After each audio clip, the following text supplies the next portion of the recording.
Bonjour à tous, bienvenue dans la suite de cette série de vidéos sur l'alimentation ancestrale.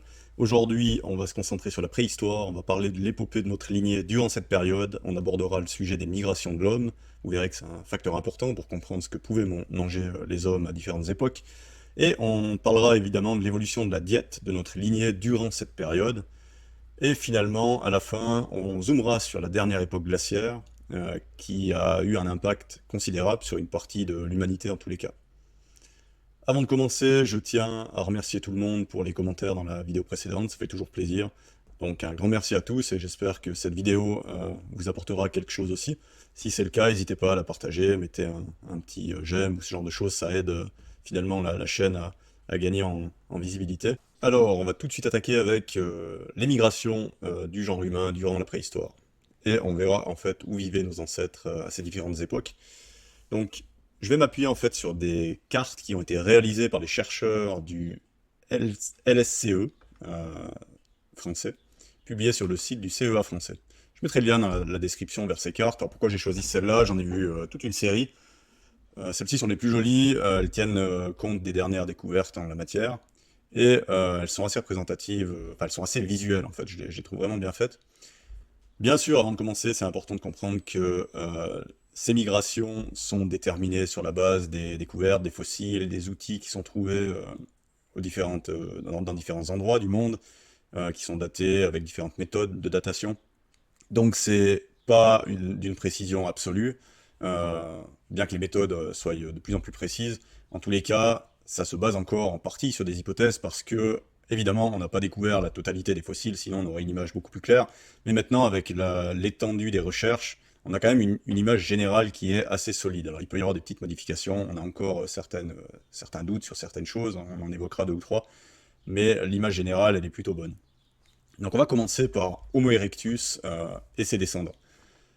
Donc on parle d'environ 2 millions d'années avant notre ère, même un peu plus, jusqu'à environ il y a 600 000 ans. Vous voyez sur cette carte que Homo erectus, cette espèce, serait apparue quelque part autour de l'équateur, en Afrique, dans la région Kenya, Tanzanie, Éthiopie. Pourquoi ils sont apparus là? Et bien, tout simplement, c'était les forêts tropicales, c'était un peu les seules forêts tropicales subsistantes durant la préhistoire sur le groupe de continents Afrique, Asie, Europe. Et c'est là que se situaient en fait les primates dont nous descendons, tout simplement. On a peu d'indices sur les premières voies de migration, il y a peu de fossiles, on a principalement des outils en pierre et des traces laissées par ces outils sur des ossements qui nous indiquent que des hommes sont passés par là. Donc l'image générale, c'est qu'après une première expansion en Afrique qui a eu lieu entre 2,4 et 2,1 millions d'années, les hominidés comme Homo erectus sont arrivés en Eurasie entre 2,1 et 1,8 millions d'années. Donc on voit que les routes d'expansion partent à l'est en direction de la Chine, puis de l'Océanie, et en direction de l'ouest, c'est-à-dire en direction de l'Europe à la sortie de l'Asie mineure. On sait qu'ils ont colonisé Sangiran en Indonésie il y a environ 1,5 million d'années, et les traces des premières migrations vers l'Europe, elles datent d'il y a 1,2 à 1,4 million d'années, et par exemple 1,1 million d'années en France. Donc là on parle d'Homo erectus. On sait qu'il y a eu plusieurs vagues d'hominidés de différentes espèces qui ont atteint l'Europe et l'Asie, plus récemment entre 1 million d'années et 600 000 ans. Comme on avait vu dans l'épisode précédent, la préhistoire, elle a été en fait une suite de cycles glaciaires et interglaciaires qui se sont enchaînés tous les 40 à 100 000 ans. Et logiquement, on peut estimer que les migrations de population des différents hominidés ont évolué au gré de ces glaciations, de ces périodes de réchauffement. Probablement que tout au long de la préhistoire, les hommes ont avancé, puis reculé, puis avancé. Certaines populations sont restées sur place, certaines avec du succès, d'autres ont disparu. Évidemment, c'est extrêmement difficile d'avoir une image précise de ce qui s'est passé, vu qu'on se base sur quelques fossiles, quelques outils. Sur la carte suivante, on va voir ce qui s'est passé par la suite, avec notamment les Denisoviens et l'homme de Néandertal. Donc, ces anciennes populations d'hominidés qui sont sorties d'Afrique, elles ont donné naissance à Néandertal en Europe ou en Asie mineure, mais on pense plutôt en Europe, et à Denisoviens en Asie. mais aussi à des autres formes d'hominidés, d'êtres humains, qui étaient des humains de très petite taille, on parle de 1,1 mètre, 110 cm, comme l'Homo floresiensis et plus récemment l'Homo luzonensis, qui ont été découverts sur l'île de Flores et de Luçon, donc en Indonésie et dans les Philippines respectivement. Donc ce que nous montrent ces découvertes récentes d'hominidés sur ces îles, c'est que probablement dès il y a 700 000 ans, les hommes ont été capables de traverser des mers ouvertes, donc de naviguer euh, de manière peut-être rudimentaire. Dans tous les cas, ils ont pu traverser des mers. Il faut noter aussi qu'à certaines époques, durant la préhistoire, le niveau des océans était beaucoup plus bas, donc les bras de mer étaient plus étroits, ce qui a pu aussi faciliter cette dispersion. On pense aussi que des migrations anciennes à travers la Méditerranée ont été possibles. En tous les cas, parmi ces espèces qui sont issues de ces vieilles migrations, seul Homo neanderthalis, donc l'homme de Néandertal, il est revenu ensuite de l'Europe en direction du Levant et de l'Asie centrale, où il aurait rencontré Homo sapiens. Donc l'homme de Néandertal s'est établi également en Asie mineure, comme on le voit sur la carte. On sait qu'Homo sapiens, l'homme de Néandertal et les Denisoviens se sont intermêlés. Donc la rencontre entre Homo sapiens et l'homme de Néandertal a laissé une trace dans le génome des Européens actuels, avec 1 à 2%, mais également des populations asiatiques qui ont parfois plus de traces de l'homme de Néandertal que les Européens, jusqu'à 3% dans certaines populations. On sait par exemple qu'en Asie, il y a environ 90 000 ans, les Néandertaliens ils se sont accouplés avec des Denisoviens. Et puis ensuite, on a cette carte des migrations de notre espèce, Homo sapiens, sur laquelle on a un peu plus d'informations. L'Homo sapiens, il serait apparu il y a environ 300 000 ans en Afrique, certains pensent un peu plus, 350 000, 400 000 ans. On peut dater de manière précise les migrations récentes avec la méthode du carbone 14, mais les premières migrations vers l'Asie, par exemple, elles restent une énigme. Donc on se base plutôt sur des fossiles et ce type d'indices. Là aussi, ces migrations se sont faites par vagues. Les premières traces qui sont retrouvées, elles datent d'il y a environ 180 000 à 120 000 ans avant notre ère en Israël et dans la péninsule arabique. Et il y a environ 100 000 ans en Asie, jusqu'à 120 000 ans d'après certaines études. Donc le peuplement mondial qu'on a aujourd'hui, lui, il date de migrations plus récentes, qui auraient commencé il y a 65 à 70 000 ans. Il y a eu une sorte de petit réchauffement au cours de la dernière glaciation, on va en parler plus tard, qui aurait permis en fait à Homo sapiens de profiter de ces changements pour coloniser le monde entier. Donc en quelques milliers d'années, notre espèce aurait atteint l'Asie. Là, ils auraient rencontré Denisovian en Asie, dont les descendants actuels vivent au Tibet. Donc les descendants qui possèdent une partie du génome issu des Denisoviens. On estime que cette adaptation qu'ont ces populations actuelles à la haute altitude viendrait des Denisoviens qui auraient vécu sur le plateau tibétain il y a déjà plus de 160 000 ans. Et finalement, Homo sapiens arrive en Europe il y a 45 à 40 000 ans. On a des premiers indices il y a 48 000 ans environ, et on est à peu près sûr qu'Homo sapiens était là grâce à l'ADN, grâce à des crânes, il y a 42 43 000 ans. Le continent américain, lui, aurait été peuplé il y a environ 25 000 ans. Des groupes d'humains auraient traversé le détroit de Bering et auraient atteint l'Amérique depuis l'Asie. Et puis finalement, l'Amérique du Sud aurait été peuplée il y a environ 18 000 ans. Probablement que les populations qui se trouvent en Amérique du Nord ont été poussées par la dernière glaciation vers le sud, ce qui leur a permis de coloniser l'Amérique du Sud. Donc en résumé, Homo sapiens aurait entrepris diverses migrations dès il y a 180 000 ans environ. Il se serait mélangé avec Néandertal et Denisoviens dans différentes régions, notamment d'Asie et d'Asie mineure, du Moyen-Orient, et aussi en Europe probablement. Évidemment, on n'a pas une image claire et précise, mais une vision générale qui évolue au fil des découvertes de fossiles, notamment les découvertes qui sont faites en Asie et qui ont en fait repoussé un peu la date à laquelle on pensait qu'Homo sapiens était sorti d'Afrique. On se rend compte qu'Homo sapiens a colonisé des régions d'Asie plus tôt qu'on pensait.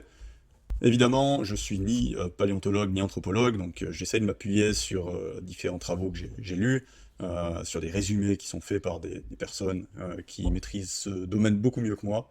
Donc j'essaie de vous donner une vision générale et un peu synthétique de tout ça, parce que je pense que c'est quand même un aspect important à prendre en compte, parce que c'est un peu différent, c'est-à-dire que si on pense que nos ancêtres étaient en Europe durant 3 millions d'années, c'est une autre image que si finalement nos ancêtres à nous qui sommes vivants aujourd'hui seraient sortis finalement de zones équatoriales il y a quelques dizaines de milliers d'années tout au plus, comme ça semble être le cas.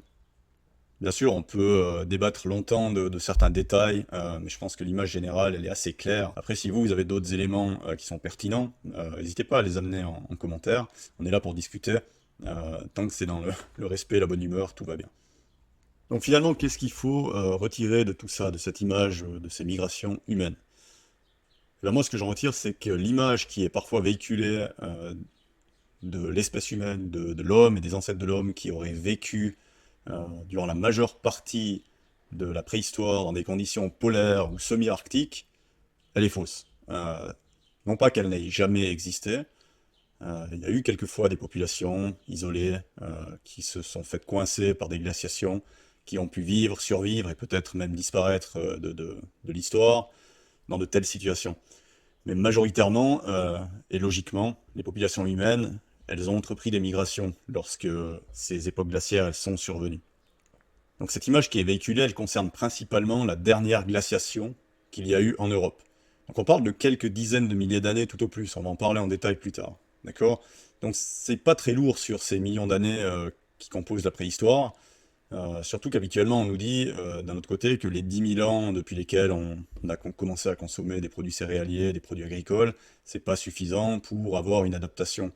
Je suis assez d'accord avec ce dernier point, mais si 10 000 ans c'est pas suffisant, je doute que 30 000 ans ce soit à ce point important. Évidemment, l'homme de Néandertal, lui, a vécu plus longtemps dans des conditions plus froides, et donc il a une meilleure adaptation à de telles conditions. C'est aussi probablement vrai pour les Denisoviens. Cela dit, ça représente que 1 à 3% du génome des êtres humains d'origine non africaine. Donc il faut relativiser tout ça. Et à la base, si j'ai été faire ces recherches sur les migrations humaines et tout ça, c'est parce que j'ai sincèrement voulu répondre à certaines questions que je me posais lorsque j'ai été convaincu ou presque convaincu par des arguments qu'on trouve du côté cétogène ou cétocarnivore. C'est en toute honnêteté intellectuelle et en toute sincérité que j'ai été chercher des réponses parce que les réponses qu'on me donnait dans ces milieux-là, elles ne me satisfaisaient pas. C'est-à-dire que c'était un petit peu trop romantique, cette image qu'on nous donnait. Je sentais de mon côté que l'image, elle n'était pas complète et j'avais des questions qui restaient en suspens. Donc quand c'est le cas, j'aime bien aller creuser de mon côté.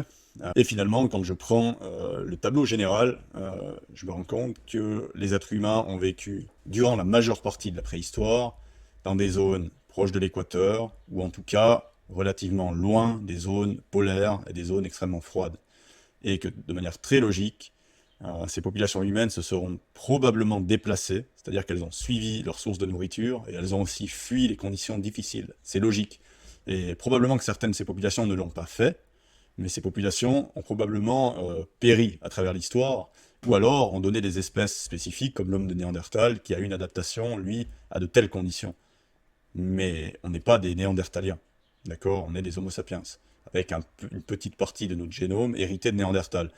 Et évidemment, c'est important, ça veut dire qu'on a probablement une meilleure adaptation au froid, ça paraît logique, et probablement une meilleure adaptation à la consommation de plus grandes quantités de graisse ou de protéines animales, très probablement.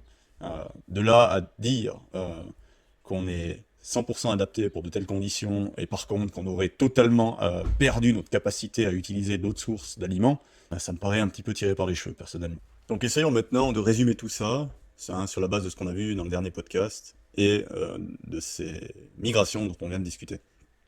On va essayer de générer une image générale de l'évolution de l'alimentation humaine durant la préhistoire. Puis on parlera de certains détails, notamment de certains produits animaux. Donc notre lignée descend tout d'abord de singes, si on remonte à l'ancêtre commun avec les bonobos, chimpanzés, etc., et même des descendants de cet ancêtre commun, en tout cas durant quelques millions d'années, qui étaient des omnivores, qui basaient leur alimentation en grande partie sur la consommation de fruits, c'est des primates frugivores, qui sont évidemment omnivores, donc qui consommaient également des végétaux à feuilles tendres, et des petites proies, des insectes, ce genre de choses. Donc finalement, on descend d'une lignée à la base qui avaient une alimentation qui ressemble un peu à celle de nos cousins primates actuels, bonobos, chimpanzés, etc. Comme on a discuté l'autre fois, on a eu une grosse évolution depuis ce moment-là. Ce qui ne veut pas dire qu'on a abandonné absolument tous les traits qu'on a hérités de plusieurs dizaines de millions d'années d'évolution. Avec Australopithèque puis Homo habilis, on a une augmentation de la consommation de produits d'origine animale, notamment de la moelle osseuse, de la cervelle, des petites proies, de la viande, et potentiellement aussi du poisson et des fruits de mer. Là, on va en parler un peu plus en détail. C'est difficile d'avoir des traces de ce type de consommation sur des périodes aussi lointaines. Cette consommation de produits animaux se faisait à la fois par charognage, de la chasse également de petites proies. On a des traces de boucherie ou de l'utilisation d'outils pour couper la viande qui sont très lointaines. Cette augmentation de la consommation de produits animaux a permis à notre espèce de développer encore plus son cerveau. Donc avec l'introduction d'une quantité supérieure de produits animaux, on a eu une évolution radicale de notre espèce ou de notre lignée vers un cerveau plus gros grâce à des aliments plus digestes. Je ne vais pas revenir maintenant sur la théorie des tissus couteaux, j'ai envie d'aborder ça en détail dans le prochain podcast, avec notamment tout l'aspect de l'évolution du cerveau. Vous verrez que c'est quelque chose de très intéressant, on comparera différentes espèces, différents ordres chez les mammifères. Il y a beaucoup de choses à en tirer, comme vous le verrez. Donc ensuite, on est passé par Homo erectus, qui lui était très clairement un chasseur-cueilleur, mais un excellent chasseur. Donc là, on a eu encore une augmentation de la consommation de viande. On sait qu'Homo erectus s'était spécialisé dans la chasse d'animaux de grande taille. On a l'image de la chasse des mammouths, mais il y avait beaucoup d'autres animaux de grande taille qui se sont éteints sur la fin de la préhistoire et qui figuraient au menu d'Homo erectus. Puis Homo sapiens est arrivé. Homo sapiens était toujours un chasseur, évidemment. On sait qu'Homo sapiens consommait également des fruits, que la cuisson lui a permis la consommation de tubercules qui étaient peu comestibles avant l'introduction de la cuisson.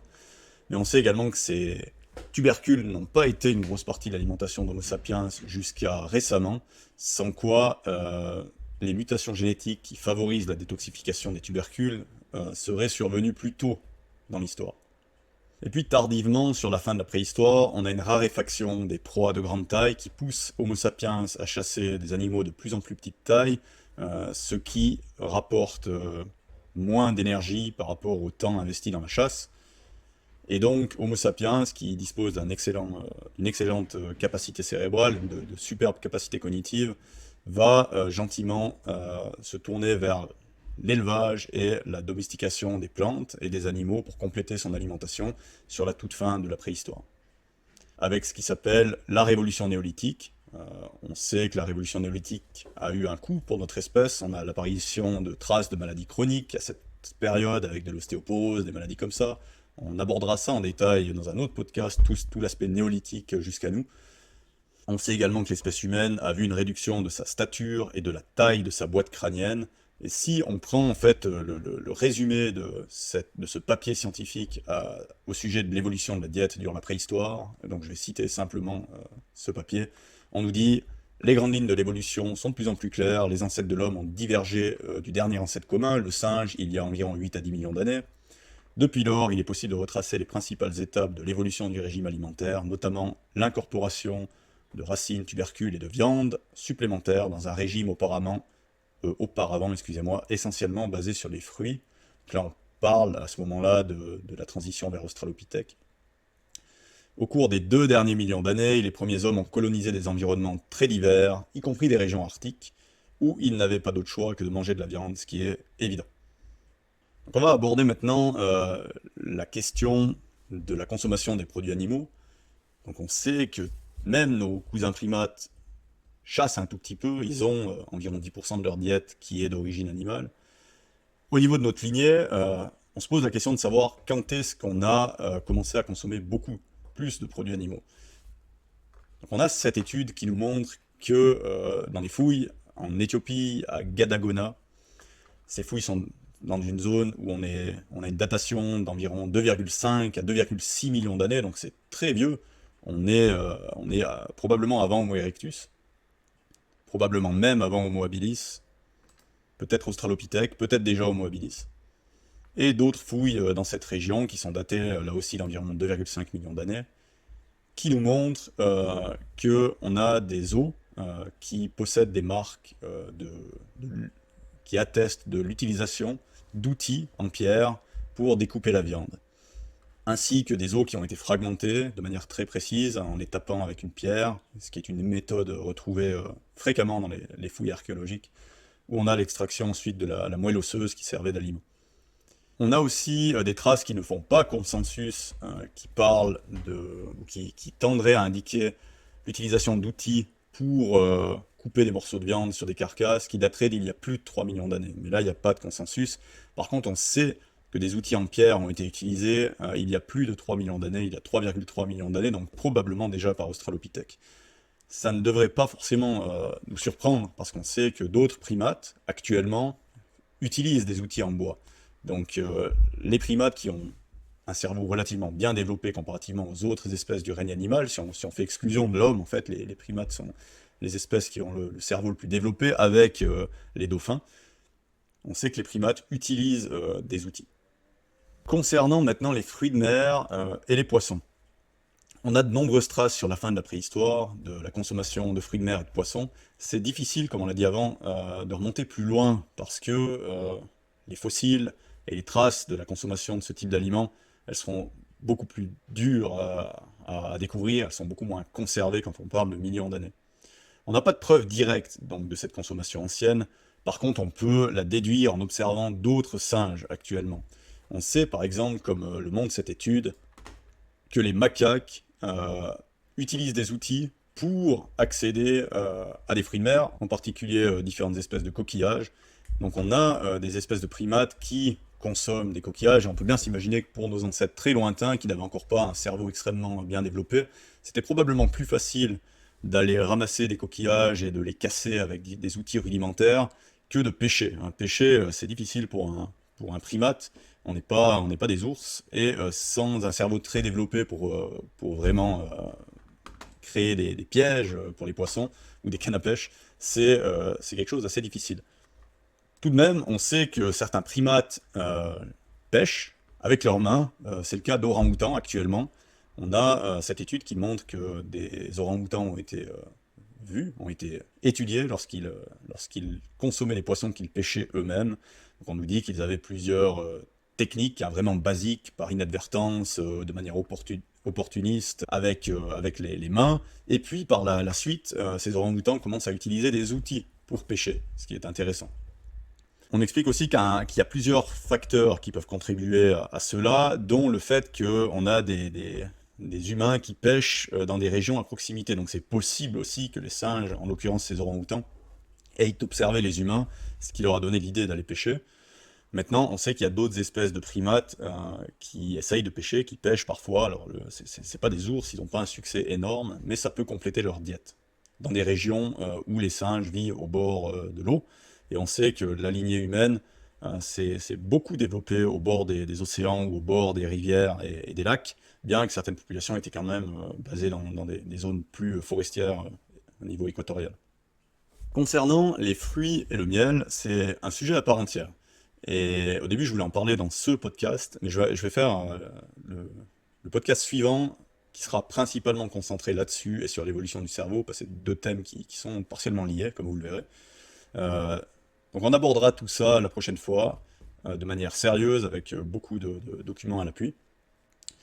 Mais pour vous résumer, ce que moi j'en retire et ce que montre un peu la recherche, c'est que notre lignée a toujours consommé des glucides alimentaires, hormis dans des situations extrêmement rares, dans des conditions très particulières, et même dans ces conditions-là, comme on le verra, on avait un petit peu de glucides dans la diète. Ensuite, on sait que les êtres humains, ou notre lignée a consommé également des graines et des noix, ainsi que des tubercules.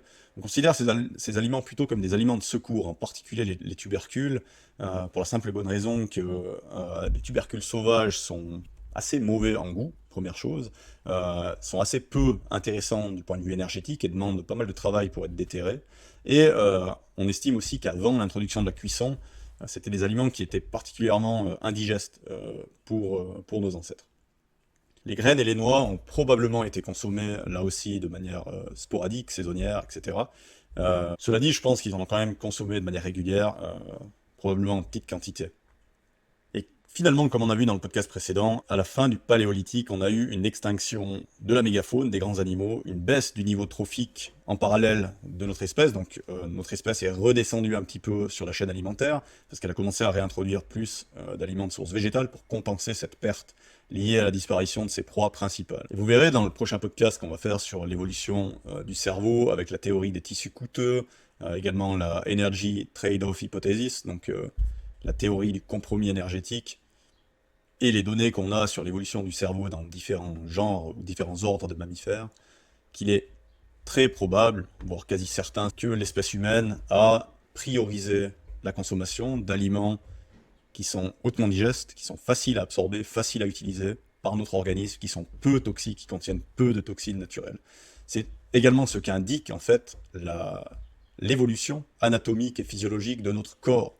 Comme on l'avait vu dans le dernier épisode, notre corps, notre physiologie a évolué avec une réduction de notre capacité digestive, de la taille de notre appareil digestif, en parallèle à une élongation paradoxale de l'intestin grêle pour favoriser la consommation de produits animaux.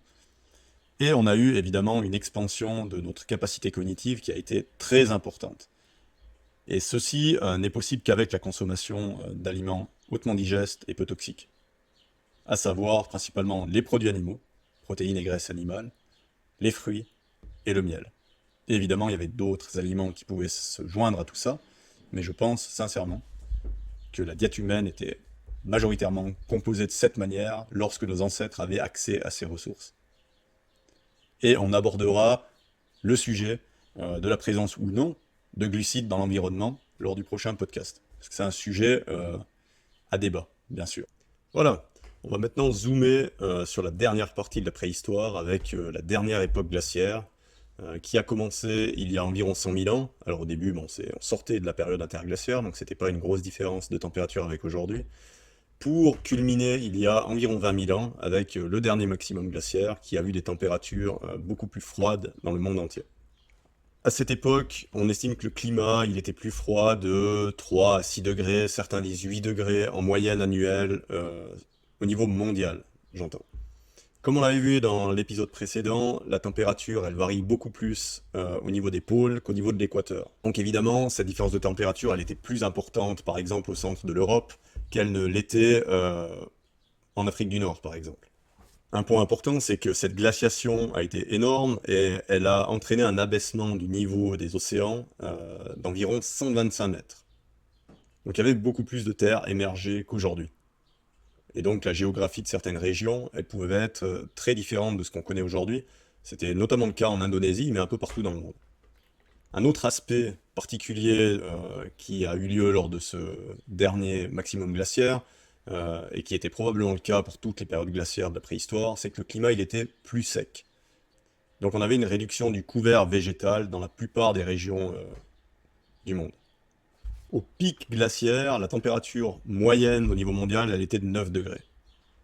Donc 6 degrés de moins que la moyenne 2013-2017 qu'on a connue récemment. Lors de ce dernier maximum glaciaire, donc au pic, il y a 21 000 ans, la glace permanente, elle couvrait toute l'année environ 25% de la superficie des terres. Donc un quart des terres étaient gelées. À titre de comparaison, à l'heure actuelle, c'est environ 11% des terres qui sont gelées de manière permanente. Pourquoi c'est intéressant de se zoomer sur cette époque Eh bien, c'est en fait l'époque au travers de laquelle notre espèce a connu les conditions les plus extrêmes. Donc on peut estimer qu'on a eu un certain impact au niveau de nos adaptations qui sont issues de ce dernier maximum glaciaire, en particulier pour les populations qui étaient loin de l'équateur. Au niveau de la végétation, ce qu'on en sait, c'est que les forêts boréales qu'on avait durant la période interglaciaire, elles ont été remplacées par des steppes. Donc finalement, ces forêts boréales elles se sont cantonnées au sud de l'Europe, sur le pourtour méditerranéen. Et évidemment, le couvert forestier, il s'est réduit, vu qu'on avait un climat plus sec. Un autre aspect, c'est que la plupart des déserts dans le monde, ils se sont étendus. Donc là, vous avez une image de la végétation estimée. Après, on a quand même pas mal de précisions à ce niveau-là. Durant le dernier maximum glaciaire. Donc vous voyez que dans la région, ou dans les régions qui nous intéressent le plus, on voit par exemple que là où les êtres humains ont survécu durant ce dernier maximum glaciaire, sur le pourtour méditerranéen, on avait ce qu'on appelle des steppes forestières, donc finalement des steppes avec de petites forêts comme on peut trouver aujourd'hui si vous allez vous promener au nord de la Suède ou de la Norvège, euh, donc des arbres de petite taille, principalement des résineux ou des bouleaux, avec énormément de buissons, par exemple des myrtillers qui sont très fréquents dans cet écosystème. Et on voit qu'en Afrique, par contre, la situation, elle était évidemment un peu plus sèche, un peu plus froide qu'aujourd'hui, mais on avait toujours des forêts tropicales, des savanes et ce genre de choses. Donc qu'en est-il en fait de la présence d'Homo sapiens et de nos ancêtres à cette époque? Alors, au début de cette glaciation, il y a environ 70 000 ans, que la température a commencé à décroître de manière significative, en Europe, on avait Homo neanderthalis, donc l'homme de Néandertal. On sait qu'Homo sapiens, il est arrivé il y a entre 48 000 et 42 000 ans en Europe de l'Est. Donc durant un petit réchauffement, donc la glace, le refroidissement n'était pas constant, il y avait des petits réchauffements qui étaient intercalés. Et dans une de ces périodes, Homo sapiens a commencé à coloniser l'Europe. Là, il s'est visiblement mélangé avec l'homme de Néandertal. Puis, il y a un événement très particulier qui est survenu, qu'on appelle l'éruption ignibritique de Campanile, qui est survenue il y a environ 39 000 ans, et c'était la plus forte éruption volcanique des 200 000 dernières années. Ça a créé en fait un hiver volcanique sur toute l'Europe, et en tout cas toute l'Europe de l'Est, et ça a probablement également impacté le Moyen-Orient et une partie de l'Asie, avec énormément de poussières qui ont été relâchées. On estime que cet événement il a provoqué probablement l'extinction de l'homme de Néandertal en Europe. On estime aussi que cet événement il a entraîné la disparition des premiers sapiens qui avaient colonisé l'Europe. Donc les premiers Homo sapiens qui se sont établis en Europe n'auraient probablement, de ce qu'on en sait pour le moment, n'auraient pas engendré de descendance. Ils se seraient probablement éteints lors de cet événement. C'est en tout cas ce qu'indiquent les quelques travaux de filiation génétique qu'on a pour le moment. Après, évidemment, ça reste de l'hypothèse. On peut un jour trouver des ossements qui nous montrent qu'en fait ces sapiens ont survécu. En tous les cas, les conditions de vie, elles ont dû être radicalement modifiées de manière très rapide. Et la probabilité que les êtres humains n'aient pas survécu dans ces conditions, elle est quand même assez élevée. Ou en tout cas, peut-être que ça a entraîné de nouveau une migration rapide des Homo sapiens qui seraient peut-être retournés en direction de l'Asie mineure. On sait que la part de génome qu'on a hérité de l'homme de Néandertal, nous, Européens et d'autres Asiatiques, etc., elle serait héritée d'un mélange qui date d'il y a environ 50 à 60 000 ans et qui aurait eu lieu en Asie mineure et non en Europe. Et que c'est cette deuxième vague de colonisation qui serait venue potentiellement après cette éruption volcanique, ou peut-être avant, ça on n'en est pas sûr, euh, qui aurait établi la population européenne qu'on connaît aujourd'hui. Puis, il y a 21 000 ans, il y a eu ce dernier maximum glaciaire, donc la température est descendue crescendo pour atteindre le point le plus bas il y a 21 000 ans. Donc les conditions étaient vraiment extrêmes à cette époque en Europe. Euh, la population humaine en Europe, elle est estimée à 330 000 individus il y a 30 000 ans, puis elle serait passée à seulement 130 000 individus lors du pic glaciaire. À l'échelle mondiale, on estime qu'il y avait entre 2 et 8 millions d'êtres humains à cette époque. Alors toutes ces données, elles sont importantes parce qu'évidemment, cette période extrême, elle aura eu un impact sélectif, évidemment, sur les êtres humains qui ont survécu à ce moment-là en Europe. Il faut savoir que d'autres populations à d'autres endroits dans le monde n'ont pas survécu à ce maximum glaciaire. Donc c'est assez particulier ce qui est survenu en Europe. On sait par exemple qu'en Sibérie, les populations qui étaient cantonnées à cet endroit ont disparu. On peut imaginer que les populations qui étaient établies en Europe à cette époque ont subi une sélection assez brutale qui a favorisé certains traits particuliers. Donc évidemment, dans de telles conditions, la diète humaine, elle a dû forcément se restreindre parce que vous viviez dans des zones de forêt boréale ou des steppes forestières. Donc évidemment, à ce moment-là, l'alimentation, elle devait principalement s'appuyer sur des produits animaux. Bien que, dans de telles conditions, on sait également que les abeilles ne disparaissent pas, les abeilles peuvent coloniser des zones semi-polaires. Et évidemment, vous avez énormément de petits buissons à baies, comme vous en trouvez dans les régions du même type aujourd'hui, qui sont évidemment bien plus au nord, dans le cercle polaire. Donc on entend souvent dire qu'il n'y avait rien qui poussait, il n'y avait pas de fruits, etc. Ceux qui disent ça, je pense qu'ils n'ont pas voyagé, ils n'ont pas été se promener dans de telles régions. allez vous promener dans des régions de ce type-là durant certaines saisons, et vous verrez qu'il y a de la végétation. Alors évidemment, c'est que quelques mois par année tout au plus, et évidemment, dans de telles conditions, on ne peut pas avoir une diète hyperglucidique. Maintenant, prenez du recul sur tout ce qu'on a discuté aujourd'hui et la dernière fois. Ces conditions-là sont les plus extrêmes qu'on ait connues. Elles ont concerné uniquement une partie de la population humaine qui vit aujourd'hui, parce que tout le monde ne descend pas des personnes qui sont passées à travers de telles conditions, en Europe par exemple.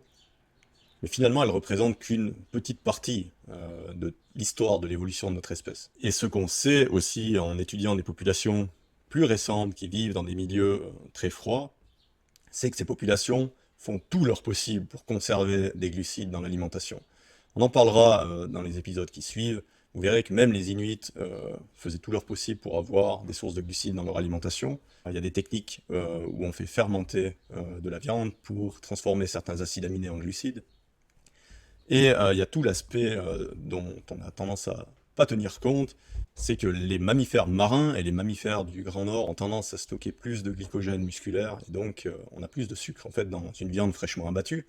Et qu'elle soit fraîchement abattue ou pas, dans des conditions aussi extrêmes, ça change pas grand-chose, parce que le phénomène de rigor mortis, qui entraîne la transformation du sucre de la viande, donc du glycogène, en lactate, un processus qu'on contrôle de nos jours pour rendre une viande plus tendre, dans ces conditions extrêmes de froid, il ne survient pas, ou quasiment pas. Donc en fait, la viande conserve son sucre.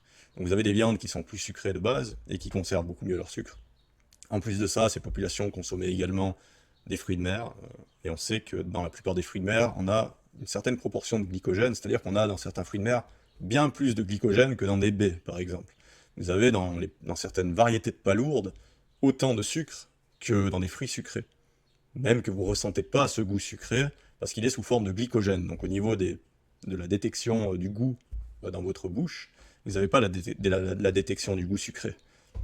Mais je ne vais pas m'étendre sur ce sujet, parce que je vais l'aborder plus en détail à l'avenir. Donc vous vous demandez qu'est-ce qui pousse en fait dans ces régions.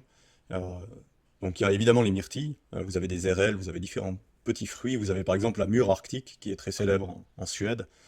Si vous allez vous promener là-bas en été, vous verrez que vous en avez des quantités extrêmement importantes. Et rappelez-vous que à cette époque-là, les êtres humains étaient 1000 fois moins qu'aujourd'hui, environ. D'accord? Alors évidemment, ils étaient concentrés sur des zones un peu plus petites, mais ils n'avaient pas à nourrir des populations de centaines de millions d'individus sur le continent européen, par exemple. Donc voilà, on arrive au bout de cette vidéo. La prochaine fois, on va aller sur deux thématiques principalement. On va parler de l'évolution du cerveau humain et des différentes espèces de l'ordre des mammifères à travers l'histoire. On parlera de l'impact de la diète sur l'évolution des cerveaux de ces espèces, et on parlera plus en détail de la théorie des tissus coûteux et de la théorie du compromis énergétique, parce que j'ai eu une ou deux questions à ce sujet, ou une ou deux remarques, des personnes qui étaient sceptiques par rapport à ça. Vous verrez que c'est quelque chose d'assez solide. Et tout ça, ça va nous permettre de basculer en fait sur la question des glucides dans l'alimentation de notre lignée au cours de l'évolution. Et là, on parlera cette fois, je vous le promets, plus en détail des fruits, du miel, etc. De leur présence en fait dans l'alimentation de nos ancêtres. Voilà, je vous remercie de m'avoir écouté. N'hésitez pas à commenter, à mettre un j'aime, et puis on se retrouve la prochaine fois. Une excellente journée à vous, à bientôt. Ciao, ciao.